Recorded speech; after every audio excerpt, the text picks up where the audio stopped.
Hola, ¿qué tal? Muy buenas tardes. Soy la doctora Hilda Salazar y hoy tengo el gusto de compartir con ustedes algunas ideas en el radio el día de hoy. Pues el tema que vamos a platicar es sobre el trastorno por déficit de atención con o sin hiperactividad, el famoso TDAH. Y digo famoso TDAH porque sobre todo de algunos años para acá pareciera que es epidemia, pareciera que todos los niños tienen este trastorno. Entonces, pues mucho de lo que me gustaría hoy compartir con ustedes, platicar con ustedes, son los mitos y las realidades en torno al TDA con H o sin H. Estos, ¿realmente qué es? ¿Realmente de qué se trata? ¿Realmente cuál es el impacto en los niños o las personas que lo padecen? ¿Y cuánto es mito? ¿Cuánto es de repente la moda, no? Moda inclusive en las escuelas. Niño latoso, niño con TDA, ¿no? Niña latosa, niña con TDA. ¿Qué de cierto hay de esto? Entonces, pues vamos a ir platicando sobre este interesante tema. Por favor, para los que nos están viendo, escuchando, si hay alguna duda, escríbanla por ahí en los comentarios, en la caja de comentarios, y yo aquí estoy monitoreando para tratar de darles respuesta a todas estas dudas, porque pues sí es un tema que despierta mucho interés y que despierta mucha duda, y que también para los que somos papás y que a lo mejor hemos tenido un hijo con un diagnóstico de TDA, pues también es importante saber qué sí y qué no, ¿no? Bueno, entonces, pues vamos por partes. ¿Qué es el TDA? Lo vamos a entender como trastorno por déficit de atención. La H significa con hiperactividad. Si no tiene H es sin hiperactividad. Es un trastorno que hace referencia a la incapacidad de poder poner atención por periodos prolongados en una sola cosa. En el caso de los niños, concretamente, que es donde digamos que está de moda, pues hablamos de pequeñitos que no se pueden concentrar en una sola tarea por más de 20 minutos y que andan por aquí y que andan por allá y que decimos papaloteando, ¿no? Están en una cosa, ya se distrajeron, están en otra. Y en la escuela, pues imagínense cuando las materias, las clases duran 50 minutos, una hora, pues no, antes de la tercera parte de la clase ya andan con la mente en otro lado. Pero tenemos el complemento que es la hiperactividad y que no se presenta en todos los casos. La hiperactividad se refiere al exceso de actividad física, de energía psicomotora. Entonces, un niño que tiene o una niña que tiene hiperactividad, pues no va a poder estar sentado. Va a estar brincando por un lado, brincando por el otro, dibujando en el cuaderno. A veces sí están muy contenidos en su lugar, sobre todo porque pues la disciplina escolar a veces es muy rígida. Entonces están en su lugar, pero dibujando, rayando con el pie, como si trajeran, decimos chinches, ¿no? Por todos lados, rascándose, picándose los ojos, no es broma, ¿no? Picándose la nariz, rayando la banca, molestando a los compañeros, jalándole la tranza a la de enfrente. En fin, un exceso de actividad física, de actividad motora. Pero no en todos los casos donde tenemos déficit de atención hay hiperactividad motora. En muchos casos, lo que nosotros vamos a observar es una pasividad absoluta, pero la mente es la que está en otros lados. Lo que vamos a observar son chicos, chicas que traen muchas ideas en la cabeza y que a lo mejor pues escriben muchas cosas, dibujan muchas cosas, pero como están tranquilitos en su lugar, pues pensamos que todo está muy normal, ¿no? Ahora, decíamos mitos y realidades. Todo niño que es inquieto tiene TDA, toda niña que se distrae tiene TDA. No, primero tenemos que entender que, y ya pensando en las épocas actuales y en lo que nosotros podemos ir identificando ya con el nuevo conocimiento que tenemos en neurociencias, que muchos de estos trastornos ya no se consideran trastornos, y trastorno entendido como una alteración o inclusive como una enfermedad. Muchas veces ya no lo consideramos trastorno. Ya hablamos de un término que es la neurodivergencia. Hablamos de una población neurotípica, entre comillas, los normales, y neurodivergente, aquellos que su estructura cerebral es diferente y su manera de aprender es diferente y su manera de interactuar con el mundo es diferente. Pero no estamos hablando de una enfermedad, de una patología, no. Estamos hablando de una forma diferente en la que se configura el cerebro. Les voy a poner un ejemplo. Los zurdos. Yo soy zurda. Los zurdos durante cientos de años, miles de años a lo mejor, no sé, fuimos considerados hijos del demonio, ¿no? Inclusive la palabra zurdo, de surdera, tiene que ver con el siniestro, se habla del diestro y el siniestro. Mucho se hablaba de que eran hijos del diablo, maldecidos, demoníacos, etcétera. Y durante muchísimo tiempo lo que vimos fue que a los chicos, a las chicas que eran zurdos, inclusive hasta se les amarraba la mano, se les castigaba para obligar a escribir con la mano derecha. No es broma, todavía a mí me ha tocado conocer personas en el hoy, en el aquí y ahora, que a sus hijos zurdos les amarran la mano izquierda o los castigan de alguna manera. Entonces, ¿qué pasa con una persona que es zurda? Pues que la configuración neurológica es diferente. Y entonces, en lugar de tener mayor habilidad motora, sobre todo visual en la mano derecha, lo tenemos en la izquierda o en el hemisferio corporal izquierdo, tiene que ver con el hemisferio cerebral derecho. Esto es una neurodivergencia.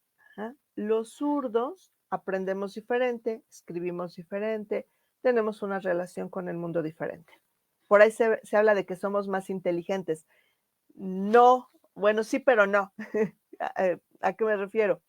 No es que el ser zurdos nos condicione una mayor capacidad neurológica o un mayor coeficiente intelectual. Lo que pasa es que nos tenemos que adaptar al mundo de los diestros. Y en este proceso de adaptación, pues tenemos que desarrollar quizás otro tipo de habilidades o más habilidades en relación a los diestros. Y por eso pareciera que somos más inteligentes. No, no tiene que ver con eso. Ya la inteligencia pues es una capacidad que se va desarrollando, que tiene que ver también con lo genético, pero no propiamente con el ser zurdo o con el ser diestro. Insisto, pues a veces los zurdos, en esta necesidad de adaptarnos al mundo de los diestros, pues tenemos que desarrollar otras habilidades. Piaget, el gran pedagogo, dice que la inteligencia es la capacidad de adaptación. Entonces, pues sí, si te tienes que adaptar, pues tienes que desarrollar una potencia diferente, pero no es porque seamos más inteligentes. Bueno, pues ¿qué pasa con los niños que tienen TDA o últimamente?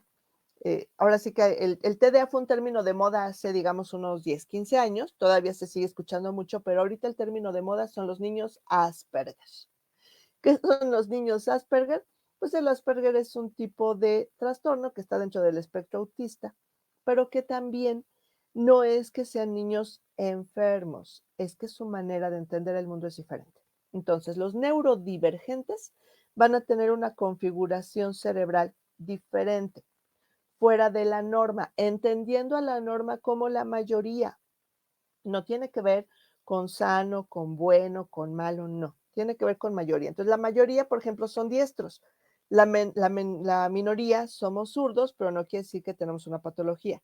La mayoría son neurotípicos, la minoría son neurodivergentes, pero no significa que tienen una patología. Ujú. Entonces, primero, pues tenemos que desmitificar eso. El niño con TDA, la niña con TDA, ¿son pequeños enfermos? No. ¿Son pequeños con un problema de aprendizaje? No necesariamente. Puede estar relacionado con un problema de aprendizaje, pero no necesariamente. Es una forma diferente de ver el mundo. Otro mito. ¿El TDA es exclusivo de los niños? Pues, ¿qué creen? Que tampoco. Tenemos una población muy importante de jóvenes y de adultos con TDA. Imagínense, yo les podría decir que yo tengo TDA. Para los que me conozcan, ojalá que mucha gente que me conoce vea esto, eh, para los que me conocen, no pensarían que yo pudiera tener un trastorno por déficit de atención. ¿Por qué? Porque yo tengo muchas actividades, hago muchas cosas, estudio mucho, leo mucho. Sí, pues exactamente en ese mucho está el TDA. ¿Cómo saber que un adulto tiene TDA? Pues ahí les van algunas características. ¿Haces muchas actividades a la vez? ¿Te consideras o te consideran lo que se denomina workahólico, o sea, adicto al trabajo? ¿Lees muchas cosas al mismo tiempo? ¿Tienes muchas actividades abiertas y a lo mejor no las terminas? Pues, ¿qué crees? Que puedes ser un adulto con TDA. En mi caso, yo tengo todo eso. La diferencia es que por aprendizaje soy muy disciplinada y soy muy tranquila. Yo no tengo hiperactividad, al contrario, físicamente, motrizmente, desde chiquitita, he sido muy tranquila. Yo podía estar 20 horas sentada estudiando y pues todo el mundo decía que, o sea, esta niña, qué inteligente y qué estudiosa y qué matada y qué machetera. Sí, lo que no sabían, y quizás yo tampoco en ese momento, ¿verdad? Es que mi mente estaba en 20 cosas al mismo tiempo. Sí, mi cuerpo estaba aquí y mis ojos estaban aquí, pero mi cerebro ya estaba planeando una cosa, planeando otra, pensando en otra, discutiendo otra, y a la fecha yo soy así, que yo lo he aprendido a canalizar y que para mí ya ha resultado una ventaja competitiva, pero, o sea, finalmente yo, por ejemplo, mis periodos de sueño son muy irregulares. ¿Por qué? Porque mi cerebro está planeando 50,000 cosas al mismo tiempo. Yo estoy leyendo 5 libros al mismo tiempo, digo, no simultáneos, obviamente, pero al mismo tiempo. Ahorita estoy leyendo un libro de psicopatología forense, estoy leyendo un libro de Adler, estoy leyendo una novela, aparte de todos los libros, los técnicos, porque me dedico a la docencia, entonces puedo dar yo, ahorita llevo, no sé, 10 materias diferentes, paso de una materia de clínica a una materia laboral, a una materia educativa, ¿no? Enseguida me cambio de cassette. Dirían, no, es que qué padre, ¿no? Qué potencia. Bueno, eso es TDA. Ajá. Canalizado, disciplinado, orientado, pero eso es TDA. Entonces, en este sentido, ¿el TDA es un problema? Pues es un problema para los otros, no necesariamente para uno. Es un problema para aquellos papás que no entienden a sus hijos, para aquellos maestros que les cuesta tanto trabajo entender a estos pequeños, pero no necesariamente para uno. Un niño que está bien orientado, que se canaliza toda esta energía, pues puede ser un niño muy exitoso. De repente en consulta, yo como psicóloga, pues también brindo consulta clínica, pues de repente me llegan papás con la angustia, ¿no? Es que me diagnosticaron a mi hijo con TDA. ¿Saben qué les digo? Felicidades, padrísimo. Tienes en tus manos la posibilidad de tener un chico o una chica con una potencia increíble. El reto, porque claro que es un reto y porque claro que está bien difícil, es canalizar, orientar, ser muy pacientes, hacer una muy buena alianza con profesores, con profesoras y generar estrategias para que estos niños puedan sacar toda su capacidad. Yo en realidad tiene poco tiempo que identifiqué que realmente yo tengo un tema de TDA. Insisto, muy bien canalizado, pero si me preguntan cuántas cosas estoy haciendo ahorita, no me la creen, porque doy clases, porque doy cursos, porque tengo una plataforma donde estoy diseñando cursos, ahorita les platico. Estoy por abrir un nuevo seminario, doy consulta, doy asesorías, estoy escribiendo un libro y primicia, estoy por publicar otro. Entonces, hago muchísimas cosas. No es que yo sea supergenio y superdotada, es que tengo un fabuloso TDA que me hace que en la noche, en lugar de dormir, pues mi cabeza esté ideando cosas. Que si tengo un momento libre, me empieza a desesperar y empiezo a inventar qué hacer y entonces pues me pongo con cuestiones académicas. Lo he logrado canalizar así. Y de niña, bueno, pues también de niña hacía un montón de cosas, pero insisto, mis papás, los maestros lo veían como, wow, ¿no? Es que es una niña súper estudiosa y se la pasa haciendo y dibuja, bueno, no tanto, bueno, sí, de repente dibujando un poco como, em, me gustaba mucho iluminar y jugar con la combinación de colores y imaginarme que era artista y que ponía una exposición y etcétera, ¿no? y me gustaba mucho hacer grecas y siempre me ha gustado mucho escribir, entonces siempre estaba yo escribiendo cuentos, parodias de canciones, etcétera. Ahorita que lo veo en retrospectiva, yo no podía estar quieta, no podía estar un segundo quieta, pero quieta mentalmente y en la parte de la escritura y de la creación manual o de las manualidades. No era una niña motrizmente activa, aunque también ahí hay otro tema, soy asmática. Entonces, un poquito de actividad física me hacía empezar a ahogarme, entonces no podía yo, quizás si no hubiera tenido el asma, sí hubiera sido una niña hiperactiva, quién sabe. Pero bueno, el chiste está en que al no ser físicamente hiperactiva, pues nadie se dio cuenta que podía yo tener un tema de TDA. Me convierto yo en mamá y resulta que mi hijo me lo diagnostican con TDA y aquí viene otro mito.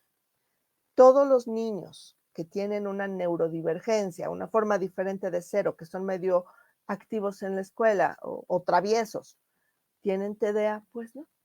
Yo lidié como mamá y como psicóloga con el diagnóstico de TDA de mi hijo durante mucho tiempo, muchos años, hasta que afortunadamente pues logramos encontrar estudios, especialistas, etcétera, y encontramos que el tema de mi hijo no era un TDA, es otra neurodivergencia que es una asimetría hemisférica, es decir, cada uno de sus hemisferios cerebrales funciona a una velocidad diferente y entonces al momento que se tienen que comunicar o con ciertas situaciones, pues van a un ritmo, hay un conflicto ahí en la comunicación cerebral. Afortunadamente lo logramos identificar y trabajar y estimular para que también, pues ya en el caso de mi hijo, se volviera una ventaja competitiva. Pero entonces, ¿qué observamos aquí? Podemos tener muchos casos, chicos, chicas, con un déficit de atención, pero relacionado a otro tipo de problemática, otro tipo de diferencia, otro tipo de alteración, de trastorno o de configuración rara del cerebro. En el caso de mi hijo, sí. Si hay una alteración en la atención, si hay un déficit de atención, pero no es un trastorno por déficit de atención. Es un trastorno por asimetría hemisférica en donde uno de los síntomas es el déficit de la atención. Entonces nosotros nos vamos a encontrar con muchos chicos, muchas chicas, que el déficit de atención va a ser un síntoma a algún otro tipo de problema, de conflicto o de neurodivergencia. ¿En dónde podemos encontrar déficit de atención? Pues, por ejemplo, chicos, chicas, chiquitos, chiquitas, que están teniendo una pérdida. Y ahorita lo vimos recientemente con la pandemia. Niños que primero perdieron libertad, ¿no? O sea, enciérralos. Que perdieron amigos, ya no podían convivir con sus compañeritos de la escuela y que perdieron familia. Muchas niñas perdieron a los abuelitos, tíos, primos, papás, hermanos. Entonces empezamos a ver una serie de duelos y de qué manera los niños o las niñas manifiestan el duelo. Pues echan a volar su mente, escapan de donde están. ¿Y qué pasa? Pues pareciera que están desatentos, pareciera que no les interesa lo que están trabajando en la escuela. Digo, si acabas de tener una pérdida, si estás tomando clase en línea, nunca lo has hecho, estás chiquito, ¿qué te va a importar? O sea, no le vas a poner atención a lo que la maestra te esté diciendo. Obviamente tus emociones, tu mente están en otro lado. ¿Quiere decir que tienen TDA? No, quiere decir que están pasando por una situación emocional que como consecuencia los lleva a la distracción. Otra situación, podemos tener chicos que están siendo víctimas de bullying en la escuela, que ese es un problema, creo yo, mucho más grave que el TDA, porque la violencia escolar, el acoso escolar está bastante fuerte. Entonces, ¿de qué manera escapan a este acoso? Físicamente están ahí, se van, tienen que mandar la mente a otro lado o hacer actividades que les permita físicamente desahogarse o llamar la atención, por ejemplo, de maestros, de maestras, de los adultos, para también escapar de ese bullying. ¿tenemos un niño con TDA? No, tenemos un niño o una niña que es buleado y que se distrae como forma inclusive de mecanismo de defensa. Entonces, la falta de atención puede ser un síntoma o una señal de otra problemática. Y entonces, ¿a qué problema nos estamos enfrentando aquí? El diagnóstico. ¿Quiénes nos diagnostican que tenemos niños o niñas con TDA? Desafortunadamente, no siempre son los psicólogos o los psiquiatras, porque también tenemos que entender que podemos hacer muy buenos equipos de trabajo con los psiquiatras. Hay casos donde sí tenemos TDAs, digamos, un poquito más eh, fuertes, con una hiperactividad en donde realmente los niños no se pueden controlar y a veces se les puede ayudar con un fármaco para bajar un poquito o regular un poquito la energía, regular un poquito la química cerebral. Pero el gran problema que tenemos es que ¿quiénes están haciendo los diagnósticos con TDA? Muchas veces a nosotros, como psicólogos, como psicólogas, nos llegan niños que han sido diagnosticados por sus profesores, por las maestras, por los maestros, por las educadoras. ¿Por qué? Porque no aguantan al niño en la escuela, porque la niña da mucha lata, porque no se concentra. Entonces, ¿para pronto? No, es que este niño, esta niña tiene TDA al psicólogo. Ok, ¿y cómo hiciste el diagnóstico? Nada más porque tú observaste que el pequeño o la pequeña son muy traviesos, que no se concentran. A lo mejor el problema está en tu dinámica en la escuela, ¿no?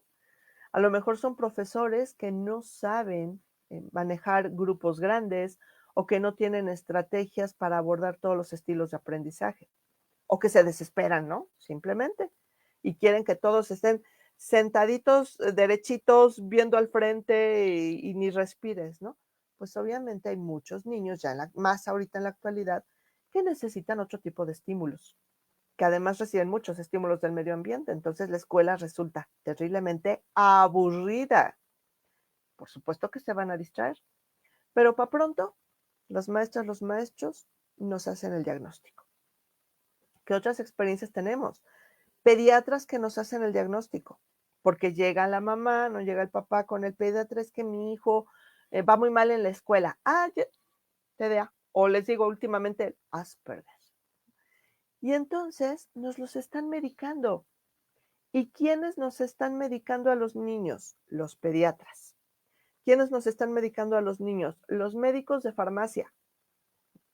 Pueden ser muy buenos, yo no digo que no, pueden tener muy buen ojo clínico, pero no tienen las herramientas, no tienen la especialidad para diagnosticar a un niño que pudiera tener una alteración del desarrollo, un problema de aprendizaje o un trastorno relacionado a la infancia.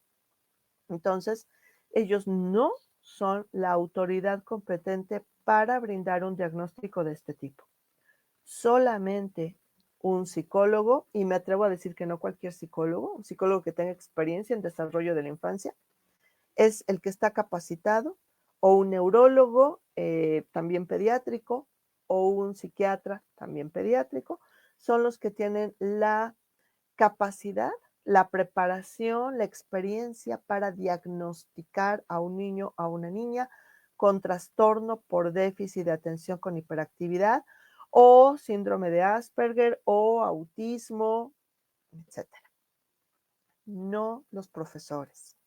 Los profesores tienen su especialidad, que es el proceso enseñanza-aprendizaje. Pero las alteraciones del aprendizaje, aunque hay muchos que están preparados, ya afortunadamente muchos van agarrando herramientas, la realidad es que la mayoría todavía no. Entonces, lo que más bien tenemos son maestros, maestras que no tienen estrategias para lidiar con niños con formas de aprender diferente. O niños perfectamente, entre comillas, normales, pero que tienen curiosidad, pero que tienen necesidad de aprender más, que tienen muchas ganas de explorar el mundo. Y eso obviamente pues los hace inquietos. Es muy diferente, muy, muy, muy diferente ser inquieto a ser hiperactivo. Y por ahí tenemos otro término que es la hiperquinesia, que tiene que ver ya más con cuestiones clínicas. Un tema que nos daría para mucho. Pero hay veces que nos dicen, es que tengo un niño hiperkinético. Dices, a ver, yo que soy psicóloga, me dices que tienes un niño hiperkinético y Chispas. Aquí tenemos un reto importante, porque hay algunos teóricos que hablan de que la hiperquinesia es la esquizofrenia infantil. O sea, no, no tienes un niño hiperkinético, tienes un niño inquieto, tienes una niña sana y por eso es tan inquieta. ¿Eh? Entonces, tenemos que empezar también por conocer los términos y no andar dando diagnósticos a diestra y siniestra. O sea, no. Y pues cuando somos papás y nos dan estos diagnósticos, pues también primero no entrar en pánico, no pensar que tenemos un hijo o una hija que ya va a sufrir toda la vida y tiene problemas de aprendizaje y no va a poder con la escuela. No, lo que tenemos que hacer es buscar la orientación adecuada, buscar un especialista adecuado que nos brinde un diagnóstico adecuado y entonces sí, ahora sí, trabajar en qué o de qué manera vamos a apoyar a nuestros hijos, a nuestras hijas, para que esa diferencia, que no es una deficiencia, esa diferencia, le saquen provecho. Les platico mis experiencias personales. Yo como mamá con un hijo diagnosticado, mal diagnosticado, con TDA, ¿quién me lo diagnosticó? Sí, primero su maestra de escuela. ¿Mm?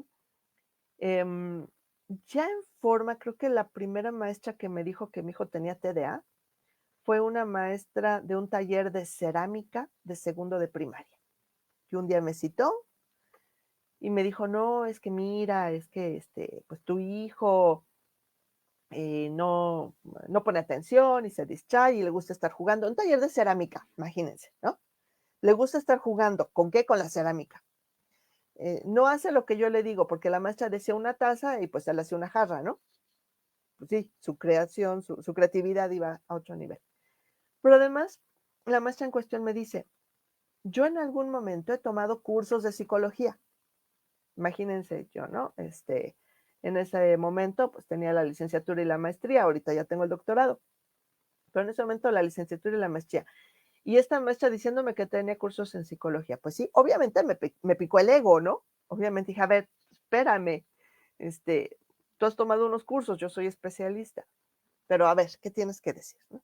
Entonces, he tomado unos cursos de psicología y entonces puedo saber, o sea, fíjense, puedo saber que tu hijo tiene un serio problema de TDAH.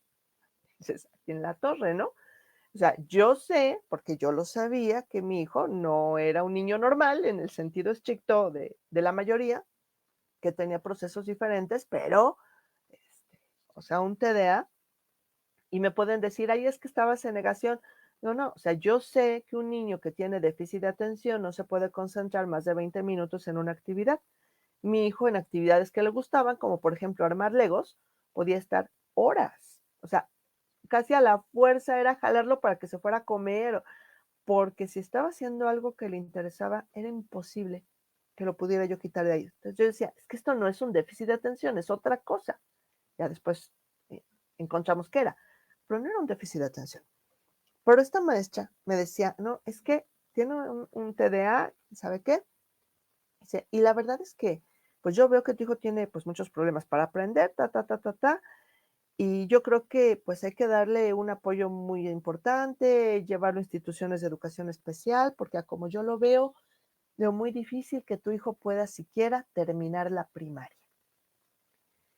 Imagínense que yo fuera pues una mamá con otro tipo de formación, que no hubiera sido psicóloga, sino lo que fuera, pero sin conocimiento de psicología y de desarrollo humano, y una maestra llega y te dice que tu hijo no va a terminar la primaria, que no tiene la capacidad mental para acabar la primaria.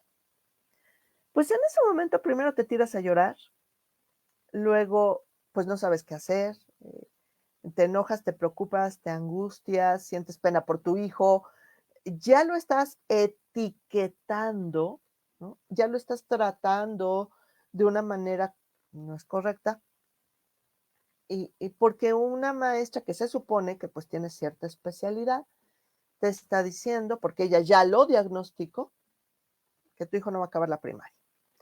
Digo, yo en ese momento cuando me lo dijo, fue así de, a ver, o sea, espérame, ¿no? ¿qué te pasa? Obviamente yo me enojé, obviamente contesté, ¿tá?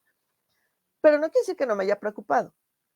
Y también tengo muy claro que yo no era la más objetiva para poder diagnosticar a mi hijo, ¿no? O sea, no es posible. Entonces, bueno, ya habíamos tenido algunos apoyos terapéuticos. Él en algún momento tuvo un retraso en el desarrollo del lenguaje, entonces ya había tenido su acompañamiento. Entonces, pues bueno, empezamos su papá y yo, ¿no? A buscar una serie de alternativas, de diagnósticos, etcétera.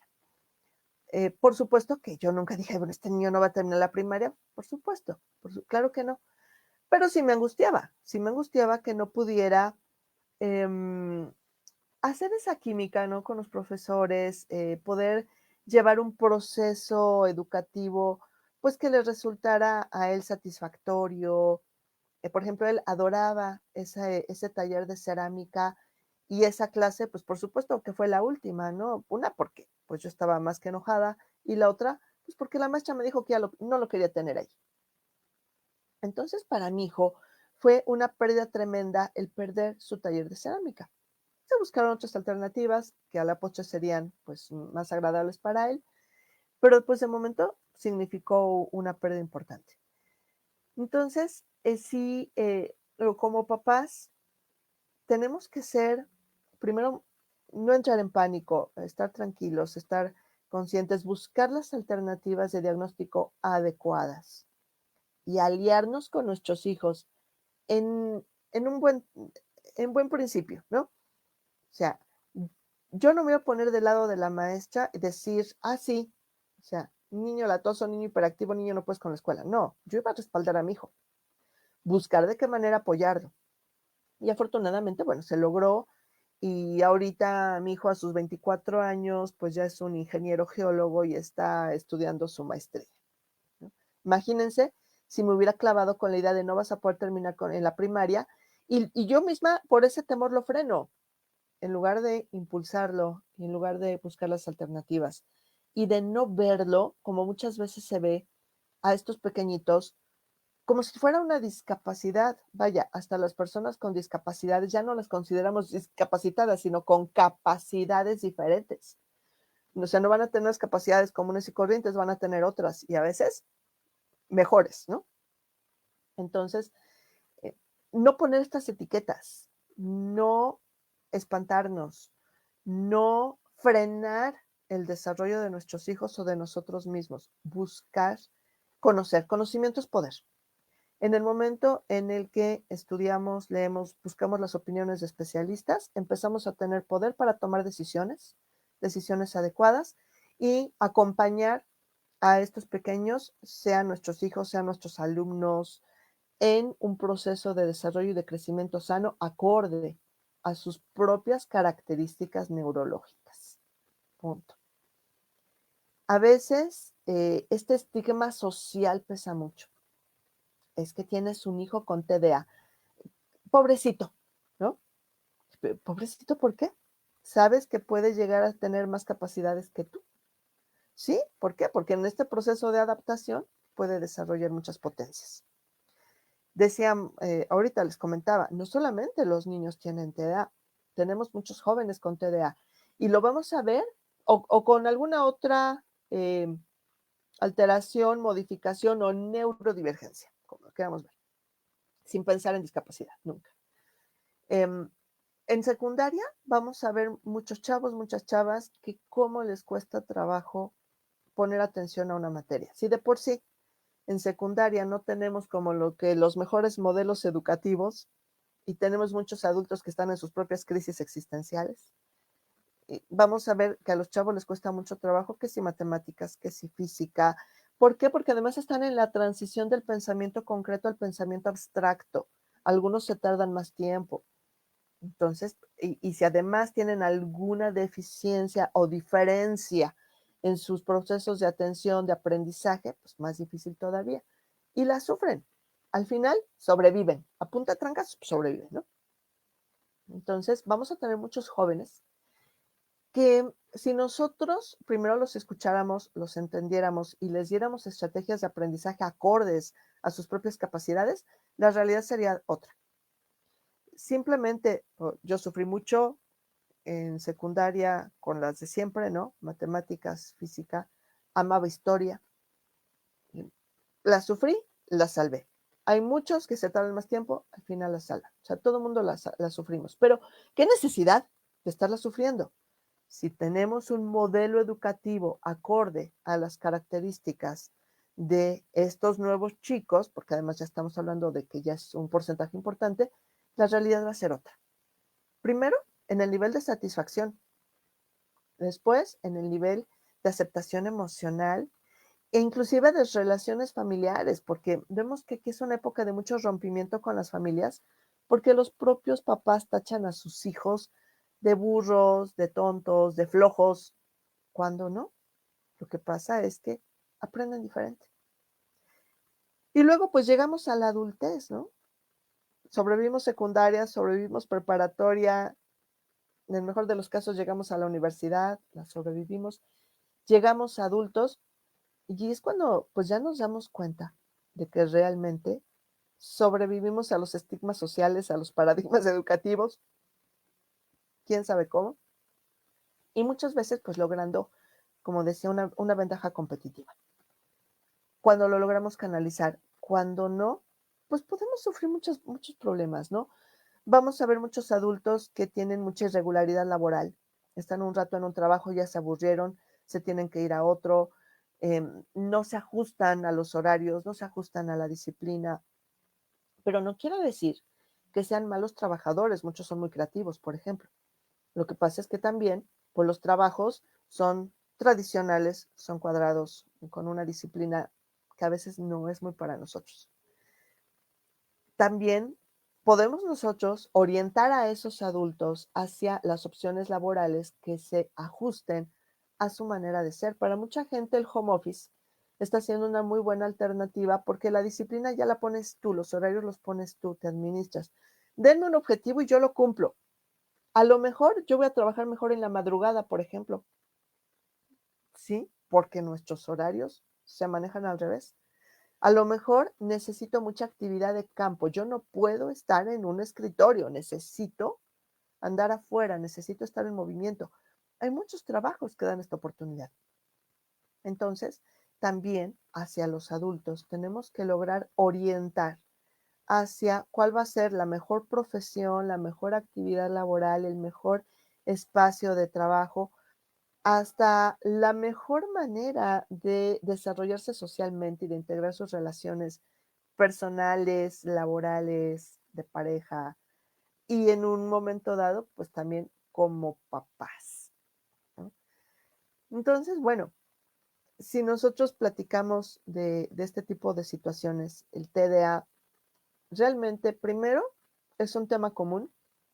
El déficit por atención, no hablando de trastorno, el déficit por atención es un problema o una situación, una característica, porque no quiere decir, o sea, es problema por lo que implica hacia lo social, pero insisto, es una característica. Y es una característica muy normal y muy común que va a estar presente en trastornos y en personalidades totalmente sanas. Todo mundo se puede distraer en un momento dado porque emocionalmente está con una situación importante, porque está agotado, porque está estresado, porque tiene gripa, porque la situación en la que estás te agobia y te aburre. Hay quienes esta deficiencia en la atención pues va a ser muchísimo más amplia al nivel de considerarla un trastorno, porque pues ya se sale mucho de la media, pero que por supuesto que es trabajable. Por supuesto que con la atención adecuada se puede canalizar y se puede superar sin ningún problema. Entonces, no caigamos en la moda de decir niño que se distrae, niño con TDA, niña que no pone atención, niña con TDA, o sea, no. Tenemos que acudir a un buen diagnóstico, entender cuál es la característica propia de cada ser en sus procesos de aprendizaje, buscar alternativas ya sea educativas o laborales acordes a estas propias características de aprendizaje y de interacción con el mundo y entender que cada ser es diferente, que cada diferencia es una potencia y que todos podemos lograr el éxito o no si nos enfocamos a aquello que nos gusta y encontramos nuestras propias estrategias. Los psicólogos podemos acompañar en el encontrar esas estrategias, pero quitemos las etiquetas. No hay nada que haga más daño que una etiqueta, porque, insisto, vamos a tener muchos chicos, muchas chicas que no tienen ningún problema, pero que ya están etiquetados. Y entonces empiezan a reproducir o a vivenciar o a hacer, ser acordes con esa etiqueta y terminamos generando algo que no existe. ¿Existe el trastorno por déficit de atención? Sí. ¿Quiénes lo padecen? Algunos, unos cuantos, niños, niñas, jóvenes, adultos, que son muy sensibles a los estímulos del medio, que tienen muchas ideas en la cabeza al mismo tiempo, que se pueden llegar a distraer con facilidad, que a veces pueden tener un exceso de actividad motora. ¿Quiénes no lo tienen? Muchos niños, niñas, jóvenes, adultos que son muy creativos, que se aburren fácil, que tienen intereses en la vida que a lo mejor la escuela o el trabajo no les satisface y que por eso distraen su mente, pero que no tienen absolutamente ningún problema. Acudamos al especialista. La única persona que nos puede dar un diagnóstico claro y certero es un especialista, un psicólogo, una psicóloga, un paidopsiquiatra, un paidoneurólogo, especialistas en situaciones de aprendizaje. No el pediatra, nos puede dar una muy buena opinión, muy valiosa, pero no nos puede dar un diagnóstico psicológico. No los profesores, maestras, educadoras, maestros, no. Pueden tener una buena visión, pueden tener mucha experiencia, algunos tienen buenas herramientas, pero no son especialistas. Entonces, si tenemos un hijo, una hija o nosotros mismos pensamos que podemos tener un trastorno por déficit de atención con o sin hiperactividad, busquemos la opinión del especialista y el acompañamiento del especialista y no lo veamos como que es un problema grave, como que es un problema que ya me va a marcar para toda la vida, como que es un problema que va a hacer que mis hijos o mis hijas sean tontos, que no tengan posibilidad de desarrollo profesional. No, no, no, no, quitémonos todos esos estigmas sociales, todos esos paradigmas equivocados. Eh, Todo caso, toda situación, toda persona merece ser escuchada, ser atendida, no ser etiquetada y absolutamente todos, independientemente de nuestras propias características, podemos alcanzar el éxito y el desarrollo en la carrera que queramos y trabajando en lo que queramos, estudiando, haciendo lo que queramos. Simplemente hay que saber canalizar. No se espanten si les dicen que tienen un hijo con TDA, insisto. Tiene un hijo con TDA, un hijo con Asperger, un hijo con lo que sea. Felicidades. Tienen un diamante que sabiéndolo pulir bien puede tener un brillo impresionante. Walt Disney se supone que tenía TDA. Bill Clinton se supone que tenía TDA. Muchísimos personajes importantes de la historia eran neurodivergentes, ¿eh? Y pues ahora son esos diamantotes súper brillantes. Entonces, tienes un hijo con una capacidad diferente, felicidades. Tienes una increíble oportunidad. Tú tienes una capacidad diferente, felicidades. Sácale provecho. Es una ventaja competitiva. Y pues bueno, los invito a que me sigan en mis redes sociales, en @Hilda Salazar F, Facebook, Instagram, YouTube. Tengo un canal de YouTube donde hago algunas narrativas de libros. Los invito a que se sigan preparando, sigan buscando herramientas. Yo los invito a algunas que tengo. Tengo una plataforma en línea que se llama Human Development Yeira. Es más fácil si me mandan un mensajito y se los escribo. Y tengo muchos cursos a distancia, tengo muchos seminarios que son totalmente en línea. Propiamente sobre estos temas les recomiendo un seminario en psicoterapia gestal infantil, que no es solamente para psicólogos o pedagogos, también va dirigido a padres de familia para desarrollar estrategias para trabajar con nuestros hijos. Este puede ser un seminario, es tipo diplomado, dura 6 meses, pero es en línea, es autoadministrable en sus propios tiempos, en sus propios espacios. Si se quieren tardar más, no pasa nada. Es un seminario que va a brindar muchas herramientas para entender a nuestros hijos, niños, niñas y adolescentes, para acompañarlos en el proceso y para nosotros no morir en el intento. Entonces, pues síganme por favor, cualquier duda, escríbanme, mándenme un mensajito y por supuesto que les puedo dar toda la orientación que requieran, canalizarlos a que con algún otro especialista, invitarlos a alguno de estos programas educativos, simplemente bajarles el estrés y la angustia de sentir que tenemos un problema o un hijo con un problema y verlo como una oportunidad. Muchas gracias por acompañarme en esta transmisión y me reitero a sus órdenes. Soy la doctora Hilda Salazar.